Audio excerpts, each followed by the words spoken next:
welcome to Pleasure Container with Jem and Jess. We are two best friends on a healing journey.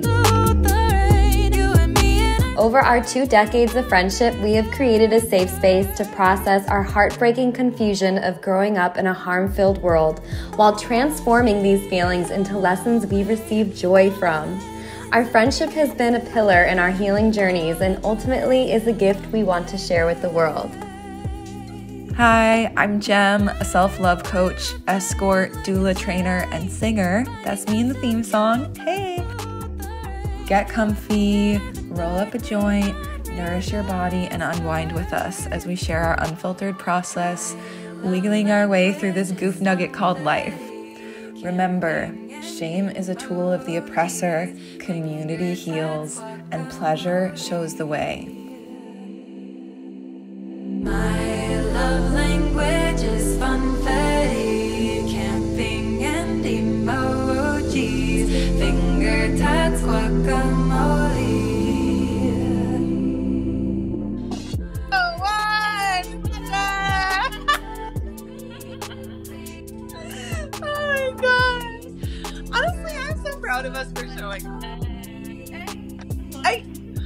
I'm so proud of us for showing up because, like, this is a challenge zone for me. Is like this kind of stuff, and like I'm fucking pushing through it because I'm ready, bitch.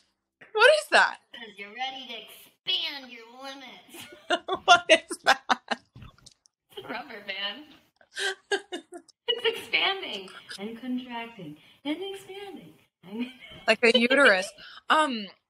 Rubber bands are a really fun kinky tool. I don't know, could I say fun? Somebody whipped out rubber bands, big, thick rubber bands that are like this big in one of my kinky scenes once, and they were like, do you want to play with these? And I was like, what do you mean play with them? Like, I had no idea what they meant.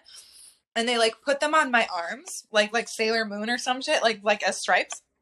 And then every now and then during the scene when they wanted to just like enforce a little bit of power, they would just pull the rubber band back and I'd be like, like instantly feeling so like completely 100% hyper aware. Do you know what I mean? Because it's like any little motion could cause the pain and it's very painful. It's not like a flogger or like a spanking. A rubber band is like to me, a very like hard to tolerate kind of shitty pain. But that's what made the power exchange so erotic and so like charged, because it's like, and also the gesture of holding it and being about to release it. It was very stimulating. And at the end, they were like, you seem to really like the rubber bands so much. And they gave them to me. So now I have them in my little closet of things. But I have not found another partner to want to do rubber bands since this original partner. Everybody looks at them and they're like, no. No, thank you. That looks like that big sting. This partner wanted to see me again, but I wasn't that into it. But I bless them for bringing that into my life. Love that. Is this the same guy that you walked in and they had like all the cooking supplies on the bed? Oh my god, that was not a guy. That was not a guy. I've never dated a guy in Berlin ever, but that was a person. Really? That was a person. Yes, it was really cute. They had like all the little implements laid out, and then we did like a little ritual where they blindfolded me and I was kind of like kneeling near the couch, and they just let me kind of like choose my own like pick your poison type of thing. And they did have a meat tenderizer that was really I was trying to think of. Loved that. They definitely had some other kitchen implements. There's a word for that in kink actually, when you take something that's like just around the house and then you do kinky play with it. It's called somebody right there.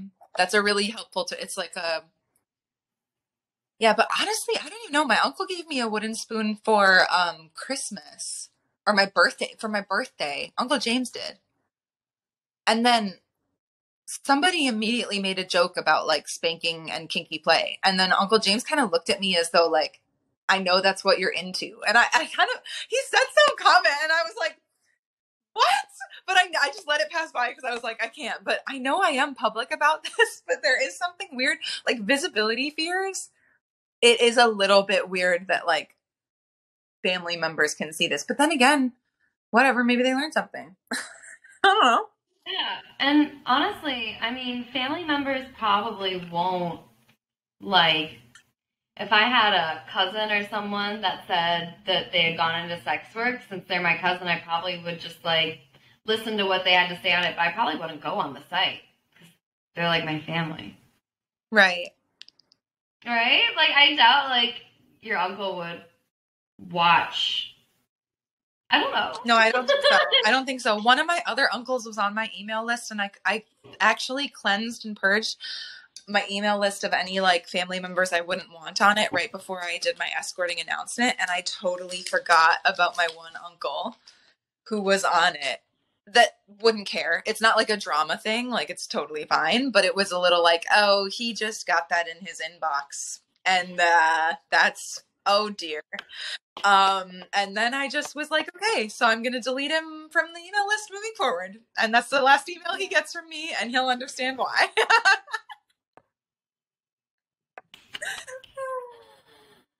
It's good. I think I'm dealing with the visibility fears and up levels with grace, and I'm really fucking proud of myself for how I'm handling everything. I am too. You've really grown a lot in a short amount of time too. I feel like we owe a lot to Julia Wells. I feel like Julia Wells entered your life and then it just gave you the inspiration and motivation and support and like the example to like follow what you're doing. You know what? We should write Julia Wells a letter. You should write Julia Wells a letter. I do. I have, and I will continue to. I'm actively in her programs and like interfacing with her and video chatting with her like every other week.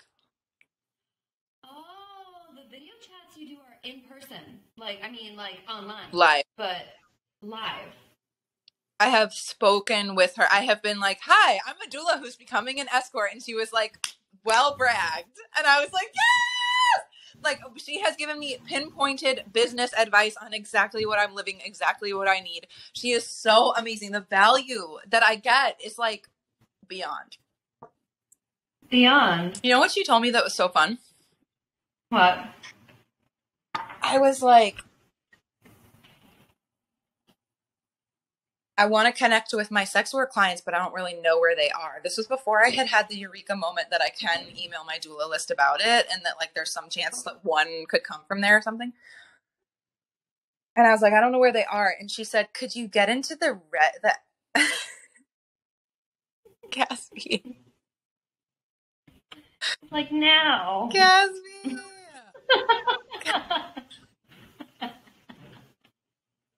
Gatsby. She said, could you get into the energy of readiness for them?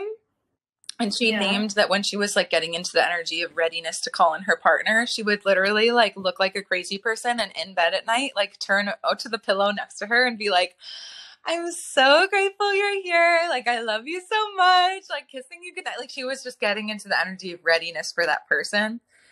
And that was such a helpful thing. And I've definitely thought about that and embodied that over the past few weeks. Like just get into the energy of readiness for the people that I like have to trust I'm going to meet.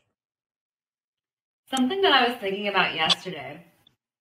So we know that gratitude is a very powerful emotion, right? You know, gratitude heals.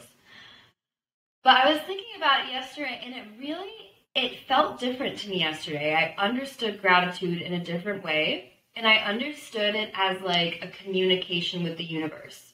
I realized that, and I've always seen it that way, but I felt like we're constantly telling the universe what we want. Like in my last relationship, I had so little gratitude for that relationship because it was so difficult for me. I was never like, oh, I'm so thankful for this. Thank you so much. Thank you so much.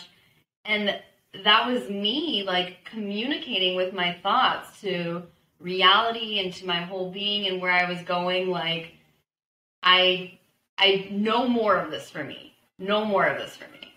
Mm-hmm. And it hit me yesterday. I was having a moment yesterday where I was very, very, very grateful. And I was just like, I felt my insides shining and I just felt where I wanted to be. And I could hear myself, you know, inside my own head, thanking the universe, thanking myself, thanking everything for everything that's going on. And I just realized this helps build abundance. This is me communicating to everything that exists around me, everything that can hear, and every sentient energy that I want more of this. This is working. More. Gratitude is almost like, it's like almost like a check mark. It's like, yep, thank you. This is where I want to be. I'm going to keep going down this way. Yeah. And it almost just reminded me of like the power that we have with ourselves too. Almost like you were talking earlier. You're like, I made this choice. I decided. So this is going to happen. And it kind of, sometimes I felt so powerless so many times in my life and just like a leaf to the world. But I am not feeling that way so much anymore. I understand that life is going to have its hard times and I'm going to have to react to it how I want. But I'm really leaning into just like whatever I'm grateful for, whatever I want, just claim it. Don't be scared of, is this mine? Am I going to lose this? I'm going to lose everything eventually. That's a for sure. I'm for sure going to die and everything's going to for sure go away. So I'm just going to be grateful and enjoy what comes up when it feels good. And it's just been feeling really nice. I mean, I definitely resonate with the piece that's like gratitude keeps a two-way conversation going between us and the universe. And like so much of my queer feminism and like the things that we talk about are really about where mutuality exists and where reciprocity exists. Because within mutuality and reciprocity, there is like a kind of fairness.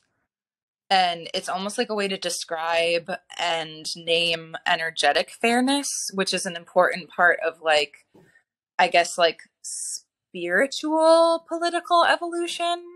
Like, if you could phrase it that, like, there's definitely, it reminds me of, was this maybe, I think something that Avi said, or maybe what Maddie said, where they were like, oh, we were learning from like an ecosystems expert or something that like, I don't know, they said they invited them to wonder, you know, if the earth and you are in a conversation, does it go both ways? Do you also... Oh, Mandy from that book, Braiding Sweetgrass. There we go. Braiding Sweetgrass. Oh, I'm so glad that we found where that was from. Thank you so much for remembering that with your Gemini brain. But yeah, this is like, that's essential. We should be in a reciprocal, a responsive conversation to Earth. We should be in a responsive conversation to our guides. Like we have the opportunity to be in a responsive conversation with our bodies as well, instead of feeling like we're letting things just talk at us and not. And I get sad when I see it going one way. Like when I see people in my life who ask for a lot from the spirit world and then receive what they asked for and then just jump on to the next thing. I get this really icky, itchy feeling of like, if I were in a relationship with someone and they were asking me for something and I gave it to them and then they didn't like give like a real proper thank you, I would notice that. And would I be as quick and as eager to give to them the next time they asked? I don't know. Like I do find it's really important to say thank you, to ritualize the moment, to give back. I watched this amazing film called is it like what our grandmother, it's about the grandmothers is in the title. And it's this amazing film about Black grandmothers. It's on Netflix, I think. It's like in my grandmother's garden or something. And this amazing woman, already. She's fabulous. And she feeds the spirits. She cooks a big meal, like a really big celebratory revelation of a meal. And she puts a big plate of food out and she just leaves it at her altar. And she's like, I cooked that for the spirits. And that was such an intriguing thing for me. And I immediately that week, I made oatmeal in the morning and I made oatmeal for myself. And then I also made oatmeal for the spirits. And how good it felt to place that hot bowl of oatmeal on the altar. It's like I've been giving them like a flower here and a flower there and like rearranging the altar and writing little scraps. I had never cooked for them before. And that was so good. That reminds me of the song Altar by Kehlani. And ever since I heard that, I was like, I need to make an altar. And I still don't have an altar. After all these years, I don't have an altar. Should we make one now? No.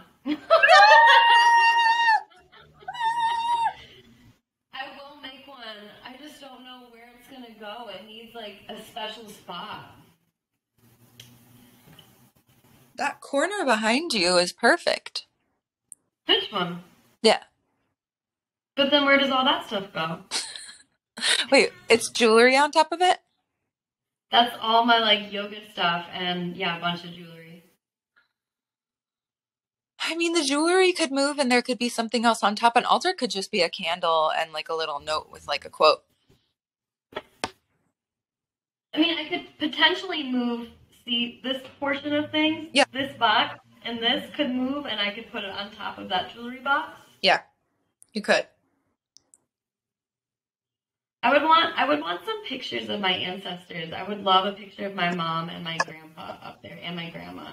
I think Those are the 3 people I'd really want. I think My having mom. yeah, Linda and Grandpa on the altar would be amazing. Would love that. Linda would love that too. But she knows that she's always with you, but I'm sure she would still appreciate a space. I think she would definitely appreciate. I think she knows that it makes me feel good when we feel connected. And I think sometimes it makes her feel sad. Sometimes I get avoidant with Linda. Oh. I really do. It makes sense. It makes sense. I get avoidant with my dad too. I get so avoidant with her sometimes. And then I finally reach a spot where I'm like, where are you? I haven't felt you in so long. And it's like, I've been right here the whole time. You're just ignoring me. Of course. It's so cute how much the spirit world gives to us. We're like, the spirit world's like, you don't even realize, like, we're all here supporting you because you're the one that's alive. The ball is in your court right now, so we're going to put everything into helping you because you are the incarnated one. Like, there's so much support. I'm getting chills along my, my lung spot. So this part of your body right here, this regulates your lungs. So I don't know if you, sometimes I've noticed like if I'm really grieving, grief lives in the lungs too. So I notice I don't breathe into this spot so much. And I recently realized I think I have a lung chi deficiency. I don't breathe fully through my lungs because I've numbed to so many parts of things. And that's where a lot of my imbalances come from. That is all the pain on this side of the body. Like, I'm really starting to feel it, and I'm able to finally kind of diagnose what has been going on, the weird imbalance, through what I've been learning in class. It's really fascinating. How do you heal it? How do you start to breathe in a way that's more lung, like restorative for yourself? Basically, it's just about not shutting it out. Like, I can feel myself when I breathe. I've just come into this pattern of not taking full deep breaths, which is, as a yoga teacher, you know, something that I work on all the time. Mm-hmm. But I can feel where I've just hardened. You know, I read so many quotes that are like, the people are the best that have remained soft to the world and have not let it harden them. But I can actually feel where the world has hardened me a little bit.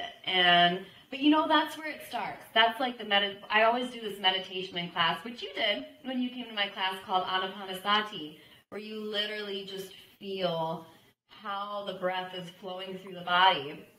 And just the awareness of knowing where the breath is reaching, where it's not reaching.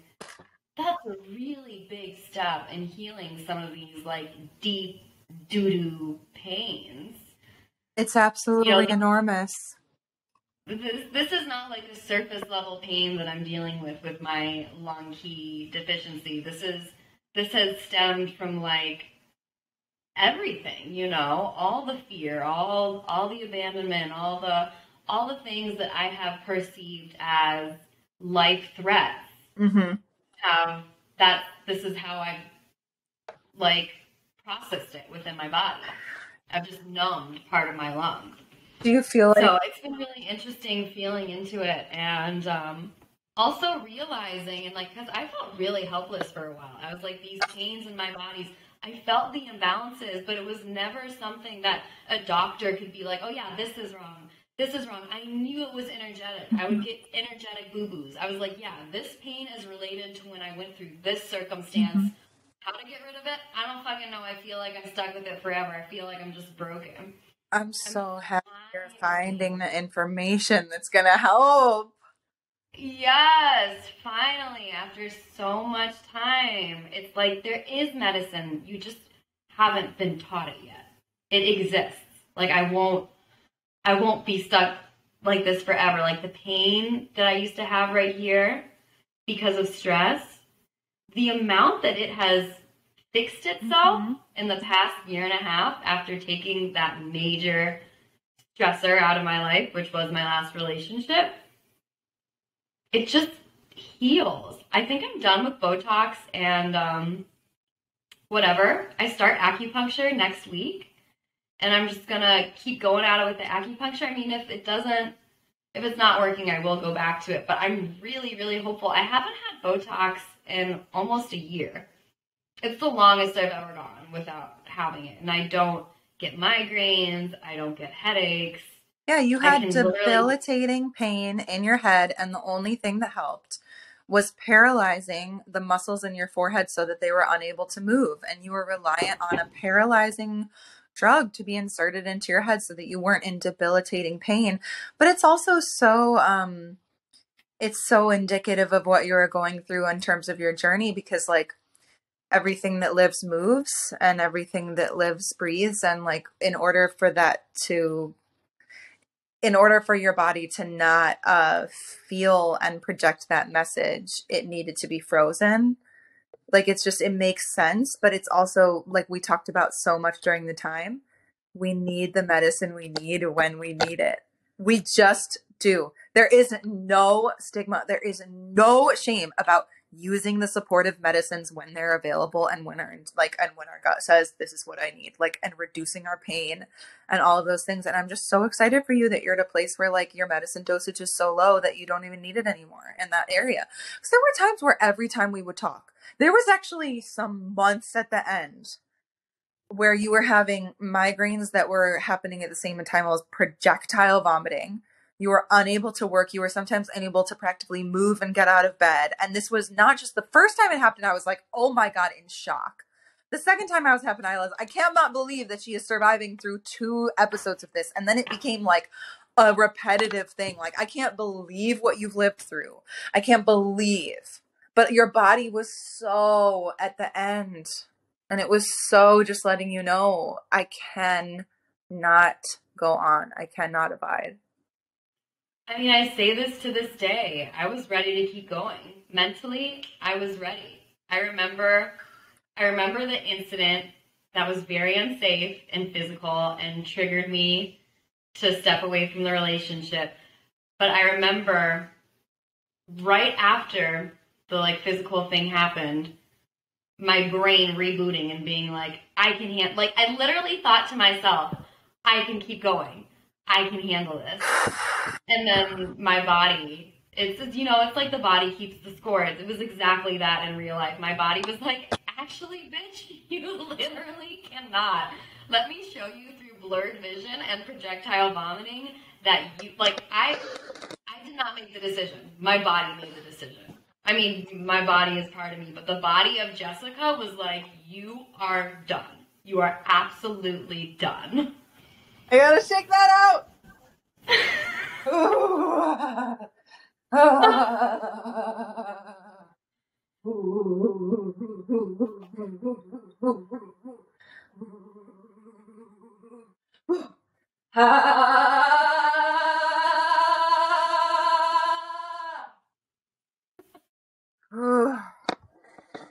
My God. After the sorry, audience. I'm getting high. Yeah, get high. I'm also gonna get high. Pax, sponsor us. Well, sponsor. Pax. This is how we reach out to them. We just call out into the void. Pax, sponsor us. Can you hear me? But after the midwife who just wrecked me and punished me after the last birth, like, took me by the hair, dragged me.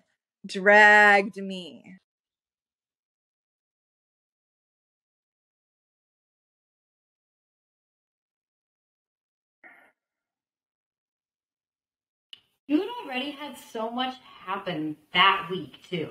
It wasn't just a normal week What had where all of a happened? sudden you had been putting together everything for your website. Like, you were doing all the tech stuff. You were organizing so much. So true.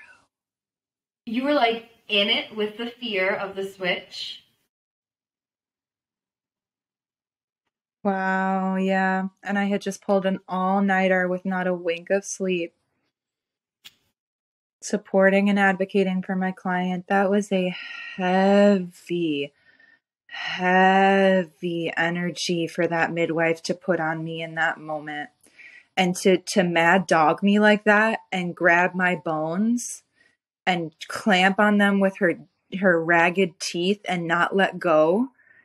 It was a death move. It was the move of someone who feels that they must eat another in order to survive.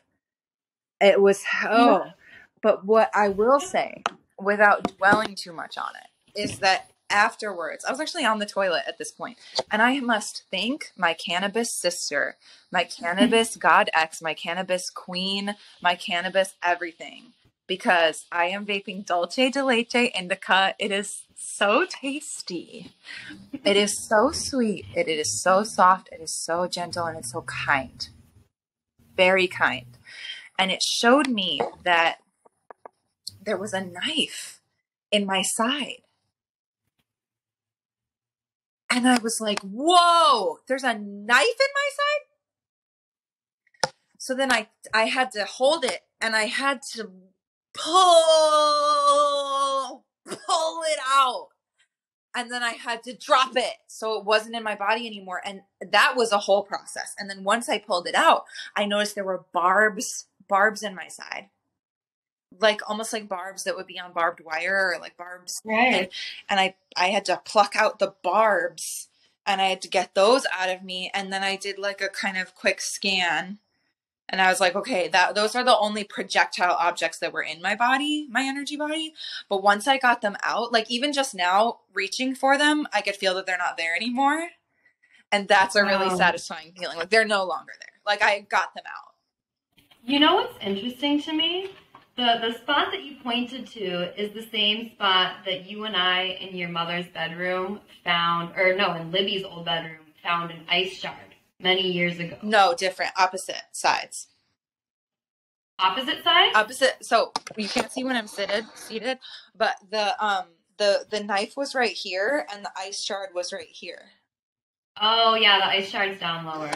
Wow, right in the center. Yeah, the gut. Right in the gut. Oh.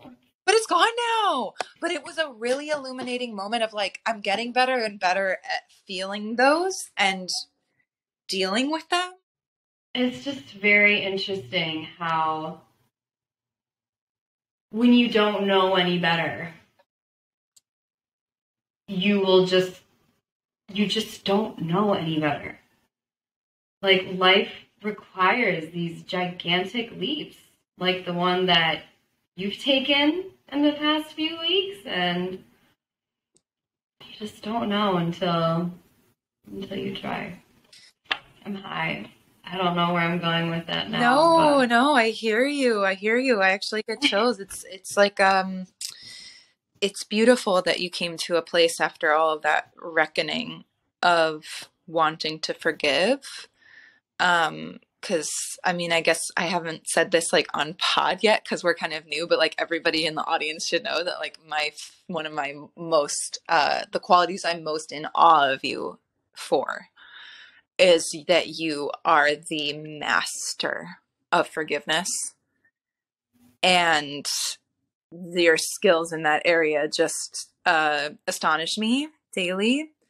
And it's so one of your gifts. It's just one of the things that I always think of it as like we're packing a little like knapsack or one of those little like poles with the little like cloth on it when we're coming. Yeah. And you always say like, running away from the farm. Yeah, all the way from the orb farm.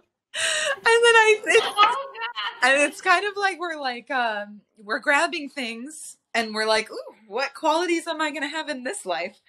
And you were like, I'm gonna go with forgiveness. I'm just gonna get the whole haul. You put it all in your bag. You were like, I'm gonna get all that forgiveness energy. And it's such a cool way for you to have entered this existence and a way for you to choose to exist in it every single day, that you're like operating with your forgiveness turned up to 100.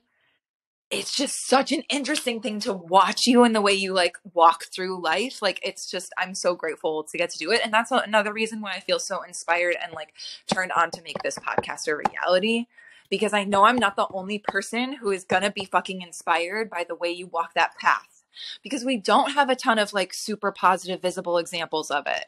And it's time we had more. I just really believe in just harmony. I will say something that's interesting though. Dude, I got into almost like a fight with a man in Disney World at the fireworks show. Was it like the move your ass O'Hare moment of thinking?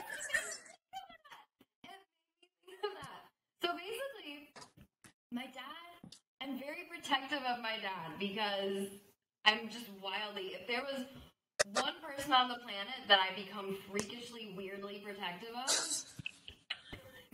it's him. Why? Because I think we had each other, and I think we watched each other go through so much. I watched him go through so much, and we watched each other feel totally helpless and then get hurt by a string of people. And I don't know, I almost feel like you would feel similarly like about your mom. Like if you ever saw someone disrespect your mom, how would you? Yeah. So anyways, his favorite thing ever is the fireworks show at Disney World. So we got there 2 hours early. We got to our spot so that we could save them. And then we're all sitting down on the ground and we're playing heads up. We're talking to some people, having a great time. And then all of a sudden I hear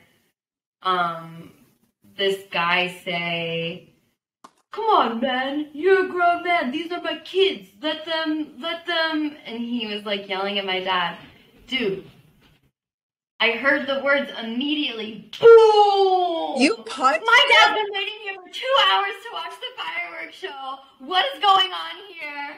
Like, at it. Immediately. No respect to presence or grace. Like, if I could redo it, you know, I would have slowly stood up and been like, excuse me, what is going on here? No room for any of that. Literally like, boing, bitch, what the fuck?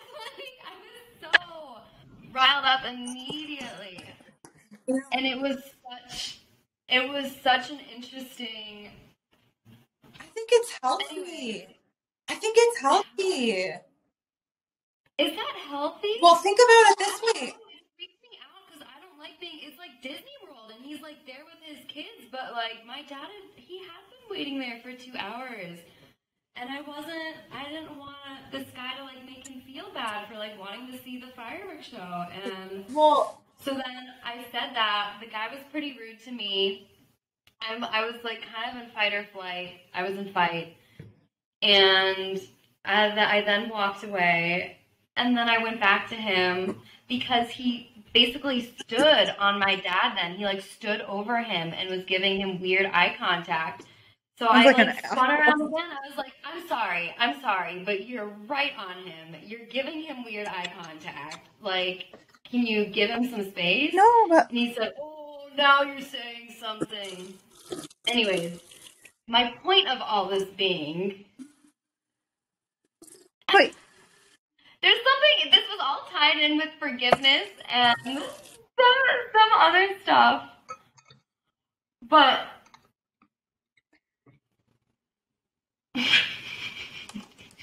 I'm just saying, dude, think about the person I talked to you about today who just popped up, and like, think about the person you were just talking about, like people who we our fight response was turned off somehow for a really long time with them, and we didn't have permission and we didn't feel safe actually activating and showing up and fighting back for ourselves. Like we didn't feel we deserved it on That's some level. true. Like we went through such a long period of not having access to fight.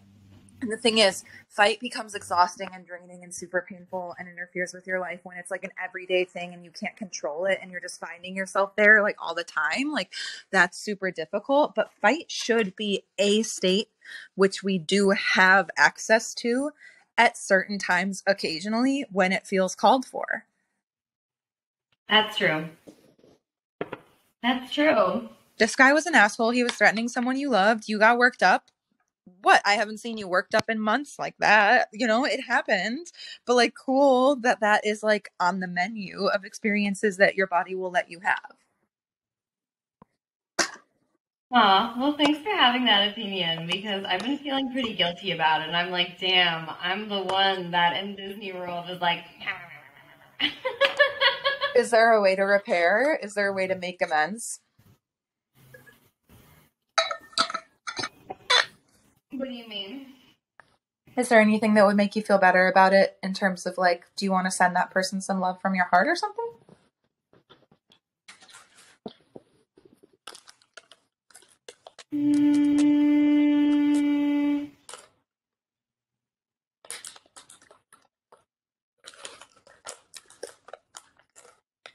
I think I already kind of did as I processed it all. Yeah, exactly. Yeah, I think I'm just more embarrassed. I was surprised that that part of me existed because I haven't seen that part in such a long time. But also, it was kind of cute how I would immediately just like spring and defend my dad. But I don't know.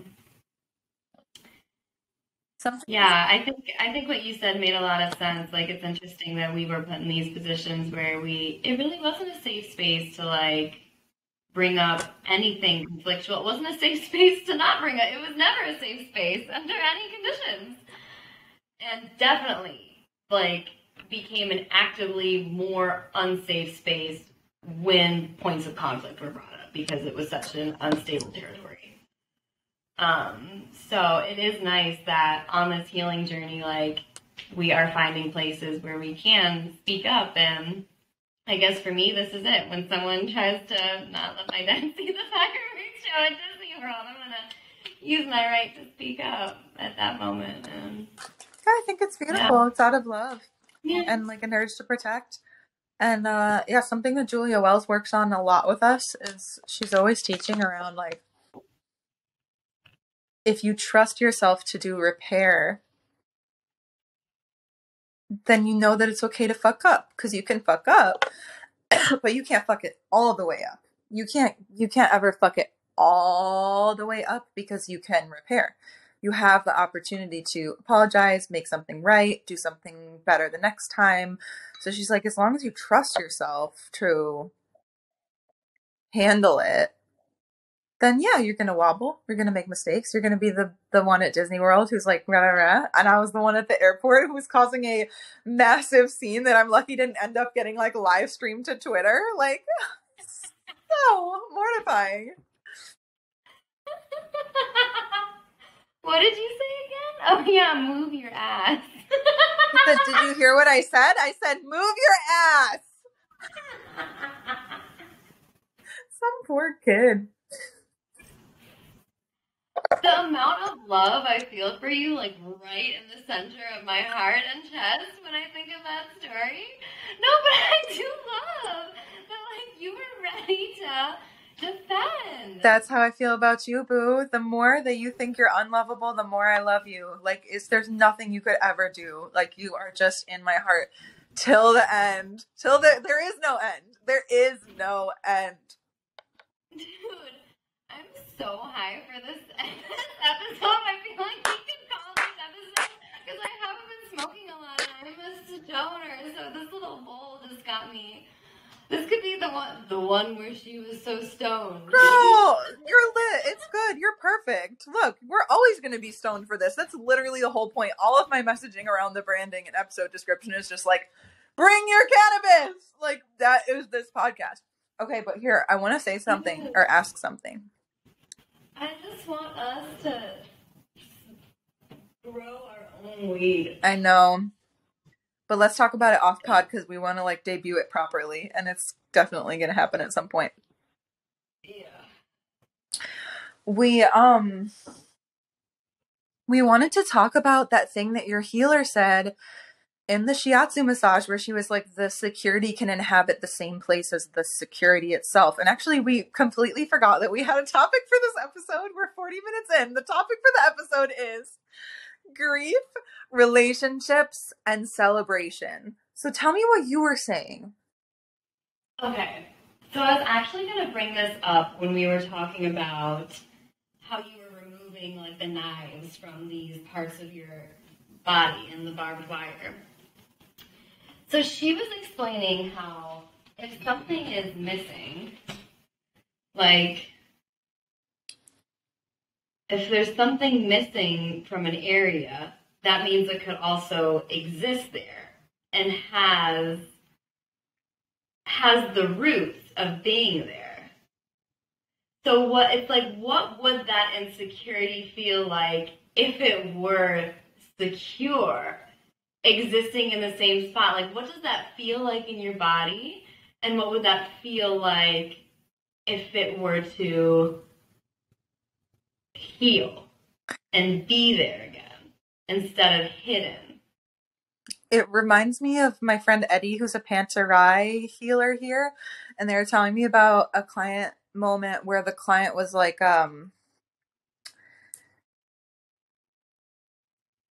the client was remembering an insecurity about their body and a sense that they were, quote, ugly. And then Eddie asked them, maybe I shouldn't have said their name. My friend asked them, I'll check.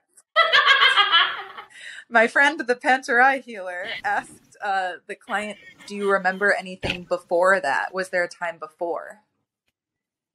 Or no, it was like, did they ask them, do you have a core memory? Like a experience of when that began. Sorry, that was the key. So they found the beginning, okay. And they were like, oh, this time that I was bullied and it was really traumatic. And that's when I had that thought. That's when I had that realization. And then the friend was able to point out, okay, well, right before that moment, before you integrated this negative thought about your body, what was there before this change? And that was when yes. I was like, oh, I actually thought that I was lovely. So I was shocked. I was super surprised when somebody said, oh, you're ugly, because I had not thought that prior. So then they got to tune in to like their life before, because they hadn't been able to remember their life before that thought. They were like, oh, I've always had this insecurity. Wow, I love that way of looking at it. Same. Unconditioning is such an art, such a skill, simplifying. It always comes down to simplifying.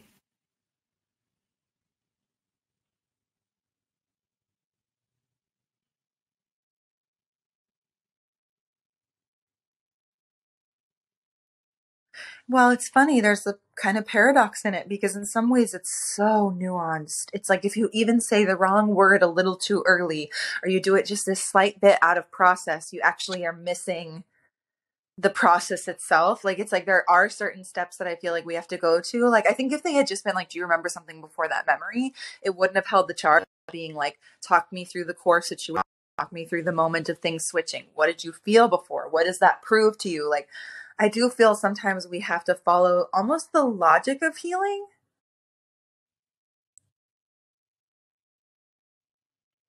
And that takes a real nuanced skill set to accompany people through that. Like when I'm helping people repattern ancestral stuff, a lot of times I don't know what's coming next in the conversation. I'm very much just listening to guides and listening to them and having no idea what the next step is or if we're ever going to find our way out of this. But I'm just like, okay, and then what's the next right question to ask? Okay, now based on what they said, okay, now what would I say now? And then we somehow just volley the ball back and forth to the point where they're like, oh, yeah, I'm fucking gonna do it differently this time. And I don't have to stay the way that my parents did it. And I don't have to stay the way that I'm getting pressure to do it. It's like that moment comes, but you have to just like pitter patter into it. It's almost like improvisation. It's like dance. It is a creative art form. And so, yeah, I feel like creativity holds that as well. Like it's so simple, but it also takes a quiet leadership to access. Definitely. Definitely. You are a pro at that. You are so good at just sitting in the moment and going back and forth with ideas. The same idea. Usually you're holding on to the same idea the entire time, just waiting for that other person to catch it. You're over here. You're over here. Sometimes you're like, whoa, gotcha. Send it back. Yeah. Wow, I love that. Whoa, gotcha. You know, because sometimes the balance becomes exponential. Or the balance and difference.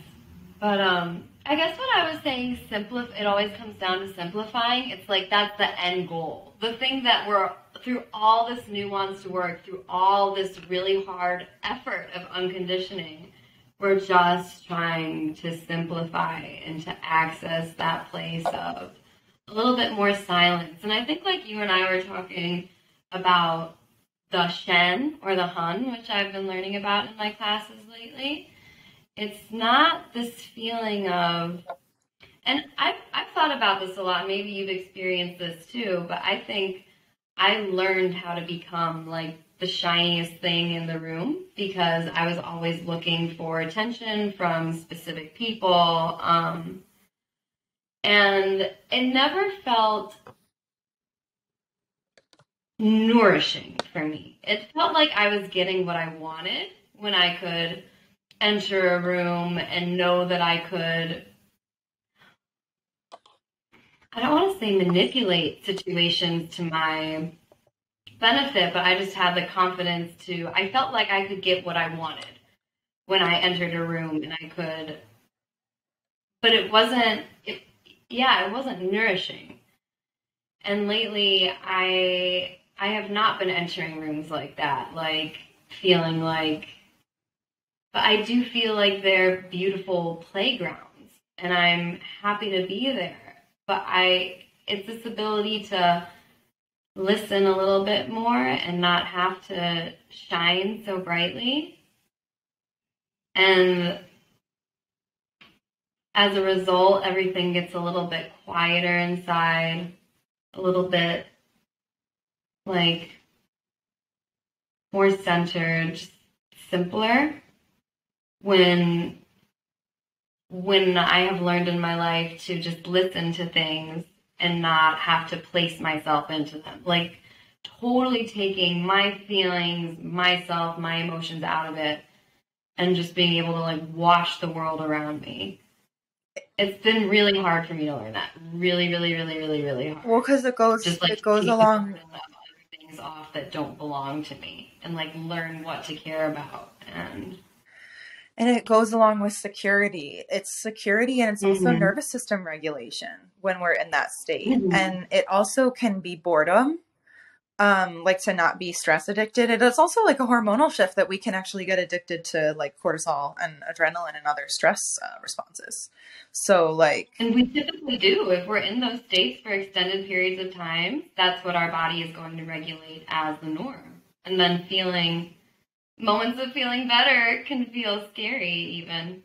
Yeah, one of the best things that I let myself feel for a few months leading up to this current work phase was boredom. Because once I had no more tasks, it was that classic things of like when the humans stop making plans, the goddess says rejoice because finally they can do something with them. Like they can start to work with them. Is that exact thing of like... Can you say that again? What? Can you say that again? So beautiful. I didn't make this up. This came into my earworm. But it's like when the humans The goddesses And the rejoice. The goddesses, goddesses rejoice when the humans finally stop making plans, because then they can finally start to work with them.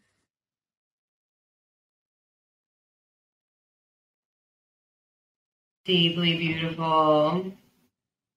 Yeah, and my life rejoices when I finally stop making plans. If I'm going to read this, I'm going to watch this, I'm going to answer this thing, I'm going to respond to this blah, I'm going to take a walk even times, is like it becomes like a goal-directed activity. And then when I finally am actually like, there's no song that's going to play, there's no bath that's going to be taken, there's no next step, I can trip and fall into the Alice looking glass of what my life actually wants to do with me. And you know what I do in those times? Sing and dance and play and talk to myself and roll around and stim and play with Mary. It is so healing, but it's not possible through planning. Like I can make containers and that's one thing, but there's something else of just literally falling into the psychedelic portal of just your pure life energy, accidental, like whatever. That is, we deserve that. We deserve to have that so much more often than we typically do. So true. And you know, we deserve to have that alone with ourselves, feeling just our energy, and we deserve to have that in a communal space, being seen and witnessed for what we are. I find it's really important for me to have the time alone for those moments to happen, because they don't come as easily when I'm like entertained by things that I'm doing with other people. So I have to make time to be bored. Mm-hmm. And which is something that we've talked about before. It's really, boredom is really, it has a purpose. And that's where a lot of, it's not bad to be bored, especially for a creative mind. It's necessary. I think boredom is a necessary part of creativity. Yeah. And it definitely is. And it's a perfect example of the type of regulated state that you're able to access when your energy is balanced and you're not so activated that you're trying to prove yourself or be the shiny thing or get the attention or win the thing. You might experience this boredom or this regulation, this safety, this security, and that in and of itself is divine.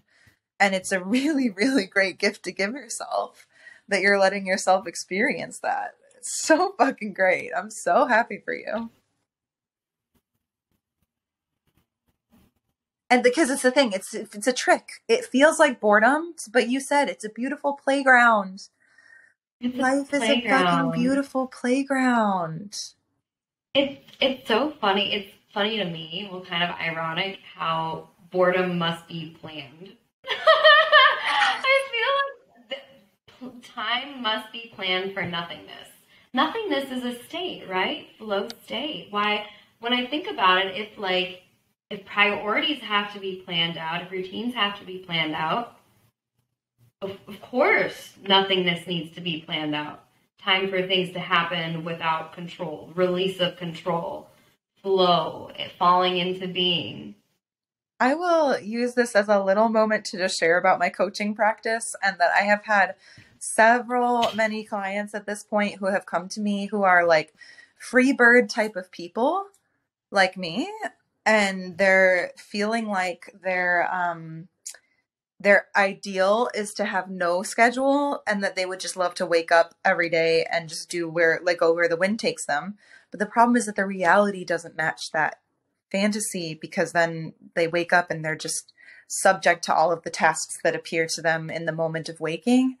And so they kind of just like enter the day in a state of activation, and then sort of feel like they're whack-a-moling all the way until they go to bed. And like, they're not really liberated. You know, they're like, they have monkeys on their back of like, the taxes need to get done, but when, and blah. And like, everything is feeling kind of heavy, and there is no real off time.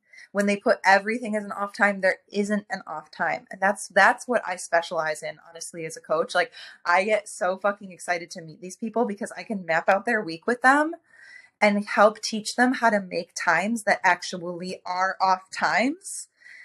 And like, I will save my own life. I'm offline every night, and I'm offline every Sunday.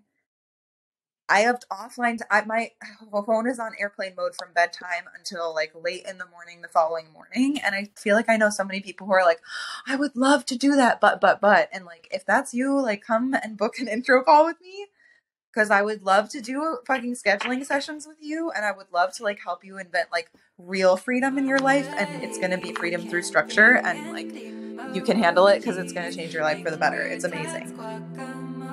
Thank you so much for listening. Please like and subscribe. If you want to stay in touch with Jem, subscribe to my email list on rainbowdoulaberlin.com. That's rainbow, DOULA, Berlin.com. And follow me on Instagram at gem_rainbow_healing. To stay in touch with Jess, please go to roottwinkle.com. That's ROOTWINKLE.com.